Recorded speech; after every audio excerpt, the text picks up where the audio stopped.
ഇന്നലെ നമ്മൾ ടൗണിൽ പോയപ്പോൾ ബട്ടർ ഫ്രൂട്ട് വാങ്ങിച്ചിട്ടുണ്ടായിരുന്നു. ഇതിൽ നമ്മൾ അവക്കാഡോ എന്നും പറയട്ടോ. ഇതേ രീതിയിൽ കട്ട് ചെയ്ത് എടുത്തു കഴിഞ്ഞാൽ അതിന്റെ കുരുവിനൊന്നും പറ്റാതെ നമുക്ക് എടുക്കാം. കുരു നട്ട് കഴിഞ്ഞാൽ വേഗം അത് മുളച്ച് കിട്ടും കേട്ടോ. അപ്പൊ ഇതാ ഉൾഭാഗം ഇതുപോലെ തന്നെ എടുക്കുന്നുണ്ട്. ബട്ടർ പോലെ തന്നെ നല്ല നൈസാണ് എടുക്കാൻ വേണ്ടിയിട്ട്.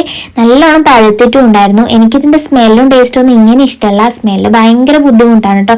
പക്ഷെ ഷെയ്ക്ക് അടിച്ചു കഴിഞ്ഞാൽ ഇതിന് ആ സ്മെല്ലോ കാര്യങ്ങളോ ഒന്നുമില്ല, ഭയങ്കര ടേസ്റ്റുമാണ്. നല്ലോണം പഞ്ചസാര ഇട്ടിട്ട് നല്ല പേസ്റ്റ് പോലെ അരച്ചെടുത്തിട്ടുണ്ട്. നമ്മളെല്ലാം ഷേക്കും അടിക്കുന്ന പോലെ തന്നെ പാലും കൂടെ ചേർത്തിട്ടുണ്ട്. നല്ല കട്ടപ്പാലും കൂടെ ചേർത്ത് അടിച്ചെടുത്തപ്പോൾ ഈ ഒരു ഐസ്ക്രീമിന്റെ പരുവത്തിലാണ് നമുക്ക് കിട്ടിയത്. അത് നമുക്കിങ്ങനെ കോരി കഴിക്കേണ്ടി വരും.